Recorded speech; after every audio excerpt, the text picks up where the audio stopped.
వ్యక్తులు కొట్టుకుంటే ఆ ప్రభావం ఆ ఇద్దరి మీదనే కాదు, వారిపై ఆధారపడే ఎందరో మీద పడుతుంది. అలాంటిది రెండు దేశాల మధ్య వార్ అంటే ఆ రెండు దేశాల ప్రభావం ఎన్నో దేశాల మీద పడుతుంది. ఇప్పుడు ఇరాన్ ఇజ్రాయెల్ మధ్య జరుగుతున్న యుద్ధం ఆ రెండు దేశాలకే కాదు, ఓవరాల్గా వరల్డ్ మ్యాప్ మొత్తం ఎఫెక్ట్ అవుతోంది. ఆయిల్, గ్యాస్, ట్రావెల్స్, నూనెలు ఇలా ప్రతి ఒక్కటి ఈ లిస్ట్లో ఉంటాయి. ఈ లిస్ట్లో గోల్డ్ కూడా చేరింది. మన ఇండియన్స్ ఎంతో ప్రాణంగా భావించే బంగారం కూడా ఈ వార్లో ఎఫెక్ట్ అవుతుంది.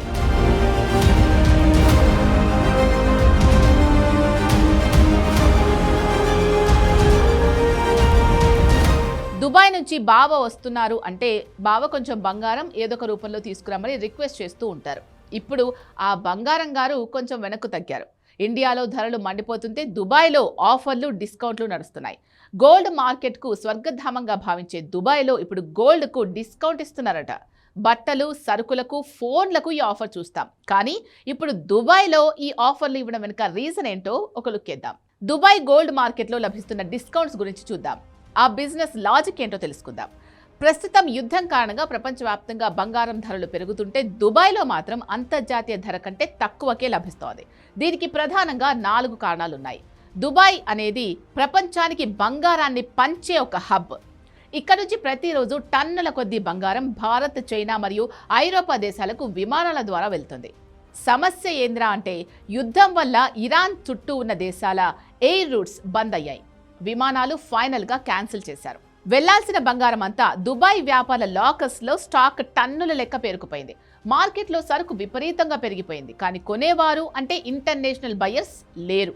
అందుకే ధర తగ్గించి లోకల్గా అమ్మేస్తున్నారు. బంగారం లాంటి కాస్ట్ ఎక్కువగా ఉండే గూడ్స్ను ట్రాన్స్పోర్ట్ చేయడానికి భారీగా ఇన్సూరెన్స్ ఉంటుంది. యుద్ధం జరుగుతున్నప్పుడు ఇన్సూరెన్స్ కంపెనీలు వార్ రిస్క్ ప్రీమియం పేరుతో ఛార్జీలు 500% పైగా పెంచేశాయి.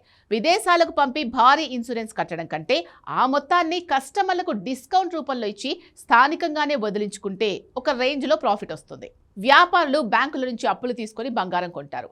స్టాక్ అమ్ముడు పోకుండా లాకర్స్లో ఉండిపోతే రోజు రోజుకు వడ్డీ పెరిగిపోతుంది. అంతేకాదు దానికి సెక్యూరిటీ కల్పించడానికి వ్యాపారులకు అదనపు ఖర్చు అవుతుంది.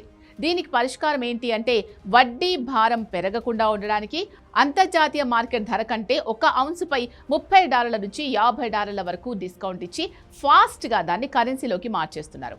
సాధారణ రోజుల్లో దుబాయ్ ఇంటర్నేషనల్ రేట్స్ మధ్య డిఫరెన్స్ చాలా తక్కువగా ఉంటుంది. కానీ ఇప్పుడు మాత్రం కిలో బంగారంపై సుమారు $1,500 నుంచి $3,000 వరకు మన కరెన్సీలో సుమారు 1.5 లక్షల నుంచి 2.5 లక్షల రూపాయల వరకు తక్కువ ధరకు దొరుకుతుంది. 10 గ్రాముల మీద చూస్తే ఇండియాలోని ధరలతో పోలిస్తే దుబాయ్లో సుమారు 3,000 నుంచి 5,000 వరకు డిఫరెన్స్ కనపడుతుంది. ఈ రాయితీలు కేవలం కొన్ని రోజులే. యుద్ధం ముగిసి విమాన సర్వీసులు మొదలవగానే పేరుకుపోయిన స్టాక్ అంతా విదేశాలకు వెళ్ళిపోతుంది. అప్పుడు మళ్ళీ ధరలు ఆకాశాన్ని తాకుతాయి. కాబట్టి దుబాయ్లో ఉన్న వారికి ఇది ఒక అరుదైన గోల్డెన్ ఛాన్స్. మన ఇండియన్స్కు మాత్రం డైమండ్ ఛాన్స్ లెక్క. ఇంకొక విషయం ఏంటి అంటే మన దేశం తన అవసరాలకు సరిపడా బంగారాన్ని దుబాయ్ నుంచి దిగుమతి చేసుకుంటుంది. అక్కడ ధర తగ్గినా ఇక్కడ దిగుమతి సుంకాలు అంటే ఇంపోర్ట్ డ్యూటీ, పెరిగిన రవాణా ఖర్చుల వల్ల మన దేశంలో బంగారం ధరలు పెద్దగా తగ్గలేదు.